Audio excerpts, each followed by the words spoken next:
If you're running an e-commerce brand in 2025 and you do not have ban and checkout email flow, you are leaving some serious money on the table. And here's why. Think about it. Your customer has gone through your entire funnel and they're finally at the point where they're ready to check out. And for whatever reason, they leave that page. There is not a warmer customer than this. And likely all they need is a little bit of a nudge or a little bit of reassurance in order to put them over the line and purchase your product. So that's why we consistently see abandoned checkout flows climbing to the top of our Klaviyo accounts for our clients. As you can see on the screen here, this is an example of a client that we took over in June of 2024. Since then, they've done $263,000 in revenue in just this abandoned checkout flow. So if you're not using one of these flows like they were at the time when we took them over, you're leaving serious money on the table. Today, I'm going to show you exactly how to set up an abandoned checkout flow within your Klaviyo account so you can stop letting customers slip through the cracks and start printing cash with your brand today. Now, it's important to distinguish here between an abandoned cart flow and an abandoned checkout flow because there's two different triggers within Klaviyo, and sometimes they can be confused. So an abandoned cart trigger is when you add an item to cart and you've already entered your email address. That will trigger your abandoned cart flow. However, this is an abandoned checkout flow. So in Lululemon, as an example, when I go to actually check out and I press that button, the trigger will be checkout started within Klaviyo. As you can see here, it'll bring me to the checkout page, and I either enter my email here, or if I've already entered it in my sign-up form, then I can actually get this flow. So if I abandon the checkout, that's when it'll trigger it, and I will receive the flow. Okay, so now that we understand the difference between an abandoned cart flow and abandoned checkout flow, we can actually hop into our Klaviyo account and build out the abandoned checkout flow. So first thing you're going to want to do is navigate to the Flows tab on the right-hand side of the page. It's going to take you in here. You can see our flows are already here. This is just a test account so that I can show you guys what to do. You're going to go up here to the top left-hand corner of the page and create flow. This is going to take you into this section here with a bunch of templates that Klaviyo already has. So as you can see, there's browse abandonment, customer win back. There's different triggers that it's already built and flows that it's already built out.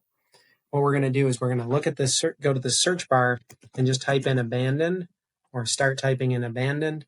And we're going to get this flow right here, the very first one, which says abandoned cart reminder. Now, when we actually click on this to get the information, we can see the trigger here is actually checkout started. And that's because this is an abandoned checkout flow, not an abandoned cart flow. So it's important to recognize the difference between the two and understand that it's kind of mislabeled within Klaviyo. So now that we understand that this is going to work, we can click through to use template.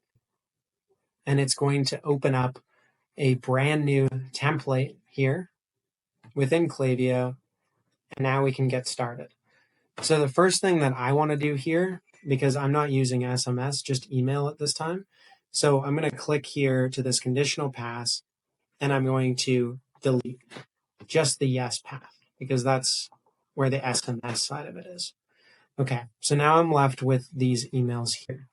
So the first thing that I like to do when I'm setting up the structure of the flow is just to label each of the emails for the objective or the goal of the email.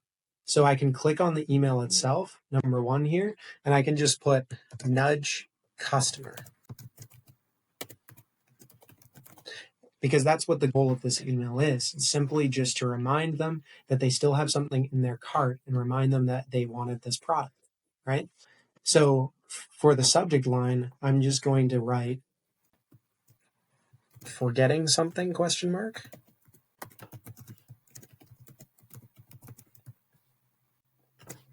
Very simple subject line, but it works. So we're going to save that for now, and then we'll get into the actual content a little bit later in this video. But just a layout to start, this second email, I want it to be a testimonial. or social proof. So really anything that is going to reassure the customer that, this is what people are saying about brand. Insert your brand name here, or product. So it's just a little bit of social proof just to push them over the edge, a testimonial, any kind of credibility that you have that you can use to push them over the edge. So the third email is just going to be about urgency. So I'm just going to go up to actions and drag and drop this email in. This one, the whole objective about this email is just to create a little bit of a fire under the customer in order to buy now. So whether that's a discount or whether it's simply just telling them that their cart is about to expire, this is just going to create a little bit of urgency for the customer and put them over the edge. So we'll just label this one urgency. And again, this could literally just be your cart is about to expire. And it could be as simple as that. But now we have the basic structure, and really all you need is 3 emails. So now we're going to talk about spacing and what timeline they should be delivered in. So if we go up to the top here, after the checkout started, 4 hours is just too long. So we want them to receive this email. I would say an hour is good. You could even do 30 or 40 minutes after they start their checkout. Kind of depends on how aggressive you want to be with it. But typically an hour is good. That's just going to be for the nudge, and then we want them to receive that social proof about 24 hours after they have started that checkout. And the reasoning for this is just because if they're shopping around that time, they're probably going to be shopping or doing online shopping around that time the next day as well. It's more likely. So this one, we're going to do 23 hours because we already have that hour delay for the second email.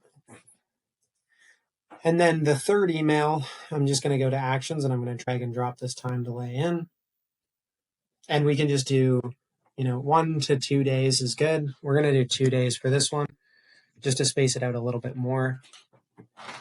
And you can definitely add more to this. I would say 3 to 5 emails. You can even go more. If it's a higher ticket offer, you're going to want to extend the timelines in between and maybe add more emails in, because it's going to be a longer buying cycle for something that's a higher ticket item. It's going to take somebody a little bit more time to do their research and think it over. So you want to hit them back and draw that process out a little bit more. There you have it, guys. That's the basic structure and layout to an abandoned checkout flow in Klaviyo and how to set it up. If you have any questions, please leave them in the comments below. I'm going to drop a video on the content of each of these emails in the future. But if you found this helpful, please leave a like and subscribe to the channel, and we'll see you on the next one.